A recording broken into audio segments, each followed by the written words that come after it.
بسم اللہ الرحمن الرحیم۔ گمنام ہیرو کے معزز ناظرین السلام علیکم۔ دوستو لائک ضرور کر دیا کریں، شکریہ۔ آئیے چلتے ہیں کہانی کی طرف۔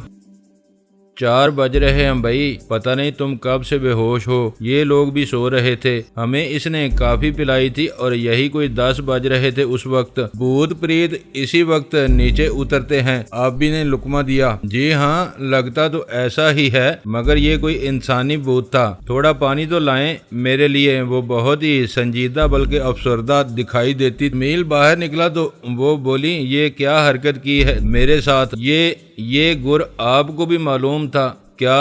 اس کی آنکھیں فرتے حیرت سے پھٹی جا رہی تھیں۔ جی ہاں، اس کے موجد آپ ہی نہیں ہیں، کچھ اور لوگ بھی اس تجربے میں کامیاب رہے ہیں۔ اور ابھی تم چلو، میں ذرا ان سے بات کرنا چاہتا ہوں۔ میں نے ابھی کو آنکھ مار کر وہاں سے ہٹا دیا، اور اب مجھے معلوم ہے کہ آپ کیسی ہیں۔ آپ کی میں نے کچھ تصویریں بھی کھینچ لی ہیں، یہ دیکھیں۔ یہ کہہ کر میں نے ایک تصویر اس کے سامنے رکھ دی۔ وہ یوں ہو گئی جیسے وہ چھوئی موئی کی بوٹی ہو۔ اس کا پیلا رنگ اور زیادہ پیلا ہو گیا۔ تصویر اس نے میرے ہاتھ سے چھین لی اور روشنی کی طرف کر کے دیکھتے ہوئے بولی، آپ نے اچھا نہیں کیا ہے جیلانی، میں اس ذلت کو کبھی برداشت نہیں کر سکتی۔ کیا آپ نے لفظ اس کے ہونٹوں سے چپک گئے؟ ایسی حالت میں تو آپ کچھ بھی کر سکتے تھے۔ جی نہیں، ایسی کمینگی مجھ میں نہیں آئی ہے ابھی، آپ بالکل محفوظ ہیں۔ آپ کا بہت بہت شکریہ جیلانی۔ مجھے یہی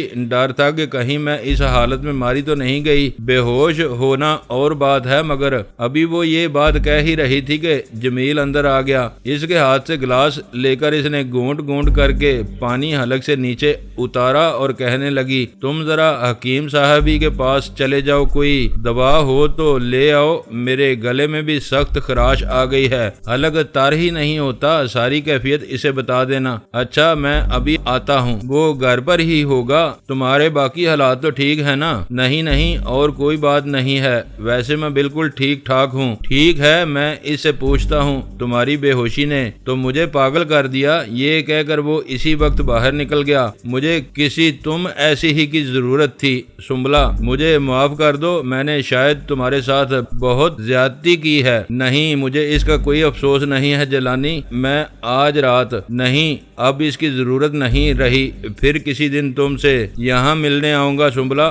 جس چیز کی مجھے تلاش تھی وہ مجھے مل ہی گئی ہے۔ میں نے اس کو یہ احساس دلا دیا کہ میں اس کے بغیر بہت ہی تنہا تھا، اور حیرت کی بات یہ ہے کہ اس نے اف تک نہیں کی۔ جمیل واپس آیا تو وہ اسے برآمدے میں بیٹھی ملی۔ اب وہ پہلے سے کہیں زیادہ مطمئن تھی۔ اس رات سنبلا نے خوب اچھی طرح خود کو سنوارا سجایا۔ وہ 16 سنگار کر کے کمرے سے نکلی تو میں اور ابھی اس وقت صحن میں بیٹھے تھے۔ شام کے 7 بج رہے تھے۔ راتیں اب جلدی ہی زمین پر اتر آتی تھیں۔ جمیل اس وقت کہیں باہر گیا ہوا تھا۔ سنبلا کو میں نے دیکھا تو بس دیکھتا ہی رہ گیا۔ ابھی اس سے بہت زیادہ متاثر نظر آتا تھا۔ یہ چاند کہاں سے نکل آیا ہے یار، اسے دیکھو تو ذرا، ابھی نے حیرت زدہ ہو کر کہا۔ دیکھیں ذرا کیسی لگتی ہوں میں اس لباس میں۔ میں کیا کہوں سنبلا، آپ تو میرے تصور سے بھی زیادہ حسین نکلی۔ کیوں ابھی؟ ان میں ایک نئی شان پائی جاتی ہے۔ کہیں جمیل آ گیا تو کیا سوچے گا کہ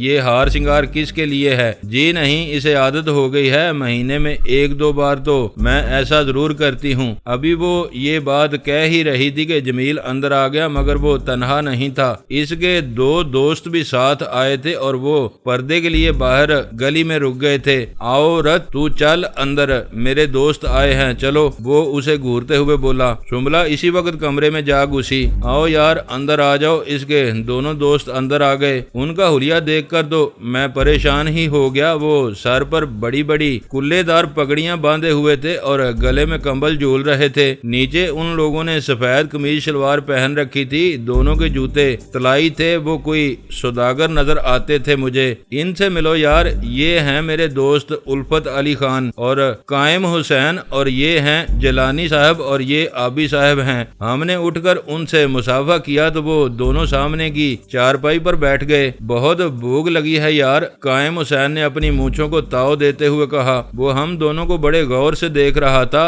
تمہارے یہ دوست کہیں ملازم ہیں؟ نہیں یار، یہ بھی اپنے ہی دھندے کے آدمی ہیں، مگر ان کا محکمہ مختلف ہے۔ ٹھہرو، میں تمہارے لیے پہلے کھانا تیار کرواتا ہوں۔ یہ کہہ کر وہ کمرے میں جا گھسا۔ الفت علی خاموش ہی بیٹھا تھا، مگر اس کی آنکھوں سے یہی تاثر ملتا تھا کہ وہ جمیل کے گھر کو بڑے انہماک سے دیکھ رہا تھا۔ کبھی اس کی نظر ہمارے چہرے پر جم جاتی تھی، ہم سے وہ پتہ نہیں کیا چھپا لینا چاہتا تھا۔ دونوں کے ہاتھوں میں بھاری بھرکم اٹیچی کیس تھے جو وہ بڑی مشکل سے اندر لائے تھے۔ آپ یہاں کیسے پہنچے؟ یہ سامان تو آپ کے پاس بہت وزنی ہے، آبی نے خاموشی کو توڑتے ہوئے کہا۔ بڑی مصیبت ہے، یہ سامان بھی ہمارے تو سر پولے ہو گئے، بڑی مشکلوں سے یہاں پہنچے ہیں۔ دراصل ہم گھوڑوں پر سوار تھے، مگر وہ راستے ہی میں ہم سے چھن کیا گئے، وہ دونوں ہی زخمی ہو گئے تھے۔ یہ سامان اٹھا کر بہت مصیبتوں سے ہم یہاں پہنچے ہیں، قائم حسین نے وضاحت کی۔ اتنے میں جمیل پھر ہمارے پاس آ بیٹھا، بولا اس میں کیا ہے یارو؟ کوئی مال بھی لائے ہو کہ نہیں؟ لائے ہیں بھائی، اس بریف کیس میں ہم تمہارے لیے چاندی لائے ہیں اور اس میں الائچی ہے۔ گڈ، ویری گڈ، پھر تو مزے ہی آ گئے۔ الائچی کا بھی گاہک یہاں موجود ہے، تم آؤ میرے ساتھ، اندر آ جاؤ، حساب کتاب وہیں کر لیتے ہیں۔ یہ کہہ کر اس نے ایک اٹیچی کیس خود اٹھایا، دوسرا اس نے قائم حسین کو اٹھوا دیا اور وہ دونوں ہی کمرے میں بند ہو گئے۔ رات ان تینوں نے خوب شراب پی، یہاں تک کہ وہ دھت ہو گئے۔ میں اور آپ بھی اپنے ہی کمرے میں بیٹھے رہے، وہ لوگ ہماری سمجھ میں بالکل نہیں آ رہے تھے۔ اس وقت یہی کوئی 12 بجے کا وقت ہوگا کہ سنبلہ ہمارے پاس آ گئی۔ اس کی آنکھیں اشک بار تھیں، بولی آپ دیکھتے ہیں یہ کیسا ادم مچا رہے ہیں؟ میں نے ان کو پچھلے کمرے میں بٹھایا تھا، مگر ان کا شور تو سنیں۔ یہ کون لوگ ہیں؟ کیوں آتے ہیں یہ ادھر؟ جمیل کے کاروباری یار ہیں، بارڈر کے پار سے آتے ہیں چاندی لے کر، ان کو ہوش کرنا چاہیے، آوازیں باہر تک بھی پھیل سکتی ہیں۔ مجھے یہی دھڑکا لگا ہے، ان کے پاس گھوڑے بھی تھے، سپاہیوں کی گولیوں سے زخمی ہو گئے، پھر بھی یہ انہیں بگاتے رہے اور بعد میں کسی جگہ جب وہ بے دم ہو گئے تو یہ انہیں چھوڑ کر یہاں آ گئے۔ پتہ نہیں پولیس کیا کرے، وہ کسی بھی وقت مصیبت کھڑی کر سکتے ہیں۔ مال کہاں ہے اب؟ وہ تو جمیل نے گھر سے باہر بھیج دیا ہے اسے، یہ کہاں گھر میں رکھتے ہیں، فوراً ہی ادھر ادھر کر دیتے ہیں۔ خدا ہی خیر کرے، میرا خیال ہے ابھی ہمیں یہاں سے نکل چلنا چاہیے، یہی ہوگا، صبح ہم یہاں سے نکل جائیں گے۔ یہ سارا دھندا ہی بہت غلط ہے۔ ابھی بھی ان کی ہاؤ ہو سن کر افسردہ ہو گیا تھا، آدمی کو وہ یوں حیوانی سطح پر اترتے نہیں دیکھ سکتا تھا۔ بولا ان کو سمجھاؤ جیلانی، یہ سراسر زیادتی ہے، ان کی عزت خاک میں مل رہی ہے، لوگ کیا کہیں گے؟ ابھی وہ یہ بات کہہ ہی رہا تھا کہ دروازے پر زوردار قسم کی دستک ہوئی۔ میں اور ابھی دونوں ہی اچھل پڑے، پولیس کے نام سے ہمیں وحشت ہوتی تھی، پتہ نہیں دروازے پر کون آیا تھا، آپ ذرا دیکھیں کون ہے۔ نہیں، یہ کام آپ کو کرنا ہے، ہمیں دیکھ کر خواہ مخواہ ہی وہ لوگ شک کریں گے، خدا معلوم کون ہے دروازے پر۔ ٹھیک ہے، میں دیکھتی ہوں، آپ ذرا ان کو خاموش کرائیں۔ یہ کہہ کر وہ باہر نکل گئی۔ اندر سے آنے والی آوازیں آبی نے فوراً ہی بند کرا دیں، جس کا مطلب یہ تھا کہ وہ ابھی تک ہوش میں تھے اور خواہ مخواہ ہی شور مچا رہے تھے۔ سنبلہ نے دروازے پر جا کر پوچھا کہ کون ہے، تو ایک بڑی تیز کراری سی آواز گلی میں گونجی، ہم بارڈر پولیس کے آدمی ہیں، دروازہ کھولیں۔ کیا کام ہے آپ کو اس وقت ہمارے گھر میں؟ دروازہ کھولیں، ہم آپ کے گھر کی تلاشی لیں گے۔ سنبلہ پریشان ہو کر واپس آ گئی اور ہمارے کمرے سے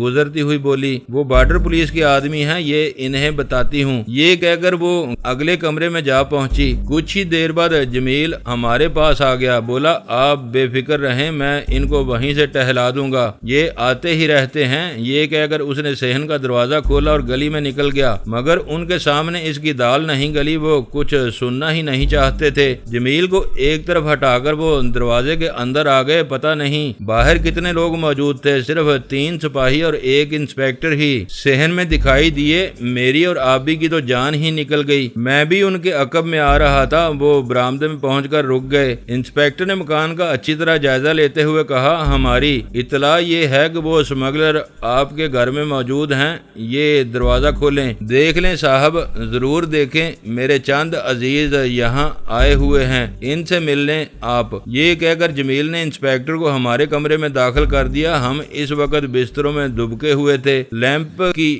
بتی کافی روشن تھی۔ یہ ہمارے انسپیکٹر صاحب ہیں، انہیں شبہ ہے کہ یہاں چند سمگلر جمع ہیں۔ پھر جمیل نے ہمارے تعارف کراتے ہوئے کہا، یہ میرے ماموزاد بھائی ہیں غلام جیلانی، اور یہ آبی صاحب اسلم آبی ملتان سے آئے ہیں۔ نہیں، میں ان کی بات نہیں کر رہا، اس نے ہمیں بغور دیکھتے ہوئے کہا۔ ہم دونوں ہی اس کی یادداشت میں محفوظ نہیں تھے۔ ہمیں الفت علی اور قائم حسین کی تلاش ہے۔ یہ کہہ کر وہ اگلے کمرے کی طرف بڑھ گیا۔ ان دونوں کی گرفتاری ہی اب یقینی ہو گئی تھی، کوئی ان کو پولیس سے بچا نہیں سکتا تھا۔ انسپیکٹر نے اگلے کمرے میں جانے سے پہلے ایک بار پھر ہمیں مڑ کر دیکھا، بولا، یہ ادھر شور کون مچا رہا تھا؟ آپ کا وہم ہے انسپیکٹر صاحب، شور یہاں کون مچا سکتا ہے؟ بلا ایسے ہی گپ شپ کر رہے تھے۔ دیکھتا ہوں، یہ کہہ کر وہ اگلے کمرے میں جا گھسا۔ الفت علی اور قائم حسین وہیں بیٹھے تھے اور میرا خیال تھا کہ وہ ان کی گردنیں ناپ لیں گے۔ ہم بھی ان کے پیچھے اس دروازے میں داخل ہو گئے، مگر یہ دیکھ کر ہم حیران رہ گئے کہ وہ دونوں وہاں موجود نہیں تھے۔ انسپیکٹر پریشان ہو گیا، 2 سپاہی اس کے ساتھ تھے۔ اس نے انہیں تمام کمروں کی تلاشی لینے کا حکم دیا، مگر انہیں وہاں کسی کمرے سے کچھ بھی نہیں مل سکا۔ گھر میں کوئی سامان ایسا نہیں تھا جس پر اعتراض ہو سکتا۔ جمیل نے چاندی یا سونے نام کی کوئی بھی شے وہاں نہیں رکھی تھی، ایک صرف سنبلہ کے چند زیورات تھے اور وہ ان کے بارے میں کوئی سوال نہیں کر سکتا تھا۔ میری اطلاع غلط نہیں ہو سکتی ہے جمیل میاں، بہتر ہے تم مجھے ساری بات بتا دو۔ آپ نے گھر تو دیکھ ہی لیا ہے، اور کیا چاہتے ہیں آپ؟ میرے یہی 2 عزیز یہاں ہیں اور تو کوئی بھی نہیں آیا۔ حیرت یہ تھی کہ وہ شراب کی بوتلیں اور ان کے جام سب کچھ اٹھا کر کمرے سے غائب ہو چکے تھے، جیسے وہ وہاں کبھی آئے ہی نہیں تھے۔ انسپیکٹر کو اب بھی یقین نہیں آ رہا تھا، مگر سب کچھ دیکھ لینے کے بعد اس کے لیے کچھ کہنا ناممکن تھا۔ اس نے ایک بار پھر سارے گھر کا جائزہ لیا۔ چھت تک وہ ہو آیا تھا، مگر ان دونوں کا کوئی نشان اسے نہ مل سکا، تو وہ جمیل سے مصافحہ کر کے اسی وقت باہر نکل گیا۔ اس کی حیرت دیدنی تھی، مگر وہ بے بس نظر آتا تھا۔ وہ گھر سے نکلے تو سنبلہ اور جمیل پھر ہمارے پاس آ بیٹھے۔ دونوں ہی خاموش تھے، مگر آنکھوں ہی آنکھوں میں وہ ایک دوسرے سے کچھ کہہ رہے تھے۔ وہ کہاں گئے ہیں دونوں؟ اچھا ہوا وہ غائب ہو گئے، مگر وہ ہیں کہاں؟ آبی نے ان کو خاموش دیکھ کر کہا، اللہ نے انہیں بچا لیا ہے، ورنہ وہ دونوں مارے گئے تھے۔ آج یہ بھی اچھا ہوا کہ سارا مال میں نے باہر بھیج دیا تھا۔ جمیل نے سکھ کا سانس لیتے ہوئے کہا، آبی صاحب آپ کچھ کہہ رہے تھے، ان کے بارے میں کیا خیال ہے؟ انڈیا جائیں گے آپ؟ ہاں ارادہ تو ہے، مگر اب تو یہ ممکن نہیں رہا ہے۔ نہیں، یہ اب بھی ممکن ہے، صبح وہ ہم سے مل جائیں گے۔ میں 4 بجے آپ کو جگا دوں گا۔ ٹھیک ہے، ہم صبح ان کے ساتھ چلے جائیں گے، کچھ کام ہے ہمیں امرتسر میں۔ آبی نے مجھ سے مشورہ لیے بغیر ہی کہہ دیا۔ کچھ دیر تک وہ دونوں ہمارے پاس بیٹھے رہے اور پھر اپنے کمروں میں جا گھسے۔ سنبلہ واقعی الگ کمرے میں سوتی تھی، وہ اپنی بات کی دھنی معلوم ہوتی تھی۔ یار کیا خیال ہے تیرا، ہم امرتسر چلے جائیں؟ ڈھلوں صاحب کو ڈھونڈنا بہت ضروری ہے۔ وہ تو ٹھیک ہے، مگر پہلے ہمیں عالیہ کا پتہ معلوم ہونا چاہیے۔ تمہیں یقین ہے کہ وہ عالیہ ہی تھی جسے اس روز اغوا کر لیا گیا تھا؟ ہاں بھائی، میں خود وہاں موجود تھا، میری سمجھ میں نہیں آیا وہ کون لوگ تھے۔ گھر میں کوئی اور آدمی بھی تو ہوں گے، ضرور ہوں گے، مگر میں نے ان سے کوئی بات نہیں کی، موقع ہی نہیں تھا۔ مجھے اپنی جان کے لالے پڑ گئے تھے، ان کا مقصد بھی وہی تھا جس کے لیے میں وہاں پہنچا تھا۔ ٹھیک ہے یار، ہٹاؤ اس قصے کو، ہمیں بہرحال امرتسر پہنچنا ہے، ورنہ وہ ڈھلوں صاحب کا پتہ نہیں کیا کر دیں گے۔ میں نے فیصلہ کن انداز میں کہا۔ میرے وجود میں ایک بار پھر ہلچل مچ گئی تھی۔ ڈھلوں صاحب کے بغیر ہمیں کہیں پناہ نہیں مل سکتی تھی۔ یہ وہی تھے جو ہمیں پولیس کی مصیبت سے بچا سکتے تھے، ورنہ تو شاید ہم کبھی سرسبز نہیں ہو سکتے تھے۔ ہمیں اس ملہوترا سے بہرحال نبٹ لینا چاہیے تھا، اس کی تلوار تو کب سے ہمارے سر پر لٹک رہی تھی۔ بالآخر وہ ہم پر آ پڑا۔ میرا خیال ہے کہ بدری کو ملہوترا کے آدمیوں نے ہی اس حال کو پہنچا دیا تھا، ورنہ کوئی وجہ نہیں تھی کہ بدری حوالات میں یوں بے بسی کی موت مر جاتا۔ وہ بہت اہم آدمی تھا، اس کے سینے میں خدا جانے کیسے کیسے راز مخفی تھے، اس کا پولیس کے ہتھے چڑھ جانا انہیں کسی بھی طرح منظور نہیں تھا۔ یہی وجہ تھی کہ جب وہ بالکل ہی مغلوب ہو گیا تو انہوں نے اسے گولی مار دی، ورنہ وہ سارے ہی راز اگل دیتا۔ ملہوترا پتہ نہیں کیوں ایسا کر رہا تھا۔ حکومتوں کی لڑائی میں کسی فرد کی تو کوئی اہمیت نہیں ہوتی، ڈھلوں صاحب بھی ایسے ہی آدمی تھے، پھر وہ کیوں ان کے پیچھے پڑ گیا تھا، یہ بات ہماری سمجھ میں نہیں آتی تھی۔ 2 گھڑی رات باقی رہ گئی تھی، وہ ہم نے جوں توں کر کے بستر پر گزار دی۔ نہ آبی گہری نیند سو سکا نہ میں، مگر 3 ہی بجے ہمیں جمیل کے کمرے سے آواز سنائی دینے لگی۔ قائم حسین شاید واپس آ گیا تھا اور اس کے ساتھ الفت علی بھی۔ ہم دونوں ہی اٹھ بیٹھے، چند ہی لمحوں بعد عقبی دروازہ کھلا اور وہ تینوں واقعی صحیح سالم حالت میں ہمارے سامنے آ ٹھہرے۔ لو بھائی، یہ واپس آ گئے ہیں۔ 2 گھڑی کی مہلت ہی ان کے لیے بہت کافی تھی۔ جمیل نے ان کو ہمارے پاس بٹھاتے ہوئے کہا، یہ قصہ ہماری سمجھ میں نہیں آیا، آپ کہاں چلے گئے تھے؟ جناب، آبی نے سگریٹ سلگاتے ہوئے کہا، بس ایسے ہی ہم ذرا ادھر ادھر ہو گئے تھے، اپنا تو دھندا یہی ہے، اب انڈیا جانا چاہتے ہیں۔ ہاں یار جی، کوئی محفوظ راستہ ہو تو وہ ہمیں دکھا دو، ہمیں امرتسر میں بہت ضروری کام ہے۔ ٹھیک ہے، ہم ابھی جا رہے ہیں، آپ تیار ہو جائیں۔ کچھ پیسہ ہے آپ کے پاس؟ ہاں، کوئی 20,000 ہے، کافی رہے گا؟ آبی نے جیب میں ہاتھ ڈال کر کہا، ہاں بہت کافی ہے، وہ 5,000 روپے لیتے ہیں، آپ کے 10,000 لگیں گے اور آپ امرتسر پہنچ جائیں گے۔ اب ریٹ کچھ کم ہو گیا ہے، ورنہ وہ پہلے 10,000 لیتے تھے۔ قائم حسین نے کہا، اس کی معلومات ہمیں متاثر کرتی تھیں۔ ویسے بائی دی وے، آپ رہنے والے کہاں کے ہیں؟ کہیں کے بھی نہیں، سارے ہی ملک ہمارے ہیں، ویسے ہم لاہور میں ہی رہتے ہیں۔ میں نے کہا، ٹھیک ہے، اب نکل چلیں، ہمیں زیادہ دیر نہیں کرنی چاہیے۔ یہ کہہ کر آبی اپنی جگہ سے اٹھ گیا۔ چند ہی منٹ بعد ہم وہاں سے جانے کے لیے تیار ہو گئے، مگر جیسے ہی ہم باہر نکلے سنبلا نے مجھے ٹھہرا لیا۔ وہ برآمدے میں کھڑی تھی، بولی، آپ ذرا میری بات سنیں بھائی جان۔ میں ان کو صحن میں چھوڑ کر برآمدے کی طرف بڑھا تو اگر آپ برا نہ مانے تو میری تصویریں مجھے دے دیں، یہ بہت ضروری ہے۔ ہاں، مجھے افسوس ہے کہ میں نے آپ کو ایسی حالت میں دیکھ لیا تھا۔ یہ کہہ کر میں نے چاروں تصویریں اس کی طرف بڑھا دیں۔ ان کو دیکھے بغیر اس نے اندر کا رخ کیا، بولی، خدا حافظ جیلانی صاحب، مجھے امید ہے آپ واپسی پر ادھر ضرور آئیں گے۔ آواز اس کی بہت مدھم تھی، جمیل سے وہ سب کچھ چھپا لینا چاہتی تھی، لیکن اس کے ذہن میں شک گہرا ہو گیا تھا، مگر وہ موقع ایسا تھا کہ وہ مجھ سے کوئی بات نہ کر سکا۔ سنبلا نے دروازے پر ہاتھ رکھا اور بلند آواز سے بولی، آپ رقم گن لیں، بعد میں نہ کہیں کہ پوری نہیں تھی۔ جی میں نے گن لی ہے، رقم پوری ہے، میں نے بلند آواز سے کہا تاکہ جمیل سن لے۔ موٹر سائیکل آبی نے وہیں چھوڑ دی اور ہم قائم حسین اور الفت علی کے ساتھ وہاں سے رخصت ہو گئے۔ زندگی ایک نئی راہ پر چل نکلی تھی اور مجھے نہیں معلوم تھا کہ اب کی بار ہم واپس بھی آ سکیں گے کہ نہیں۔ سفر دشوار گزار ہی نہیں تھا، دہشت ناک بھی تھا۔ جن لوگوں سے ہم ملنے جا رہے تھے وہ اگر ہم پر غالب آ گئے تو پھر ہم نہ ڈلو صاحب ہی کو بچا سکتے تھے اور نہ ہی اپنی ہڈیوں کو۔ جمیل ہم کو باہر تک چھوڑنے آیا، مگر اس کا رویہ مجھے یہ بتاتا تھا کہ وہ مجھ سے سنبلا کا اس طرح ملنا خالی از علت نہیں سمجھتا تھا۔ مجھے یقین تھا کہ وہ واپس جا کر اس سے ضرور پوچھے گا کہ اس کا مجھ سے کیا تعلق ہے اور کون سی چیز میں نے اسے دی تھی، مگر سنبلا جیسی شاطر عورت سے وہ کسی بھی طرح جیت نہیں سکتا تھا۔ وہ جس نے اس کو اتنا عرصہ تلوار کی نوک پر رکھا اور اس کے ہاتھ نہیں آئی، اب اس کو کیسے راہ دے دیتی؟ جمیل کی تقدیر میں ہی ہار لکھی تھی، وہ سنبلا سے کوئی فائدہ حاصل نہیں کر سکتا تھا۔ اس طرف سے میں بالکل مطمئن تھا۔ ہم کچے راستوں پر چلتے ہوئے بارڈر کی طرف چل دیے۔ راستے میں کئی گاؤں آتے تھے اور ہم نے 1 گھنٹے کی مسافت میں طے کر لیے۔ کسی بھی جگہ ہمیں بارڈر پولیس کا کوئی آدمی نظر نہیں آیا۔ قائم حسین اور الفت علی بہت پر امید تھے، مگر مجھے یہ احساس ہو رہا تھا کہ وہ شاید ناکام ہو جائیں۔ روپے کا لالچ ایک آدمی یا چند آدمیوں کو تو گمراہ کر سکتا تھا، مگر ساری فوج کو راستے سے ہٹا لینا اور وہ بھی روپے کے بل بوتے پر ممکن نہیں تھا۔ مگر وہ مسلسل آگے بڑھتے رہے، یہاں تک کہ ہم ہرن گاؤں میں جا پہنچے۔ وہ بالکل سرحد کے ساتھ تھا۔ اس وقت صبح کے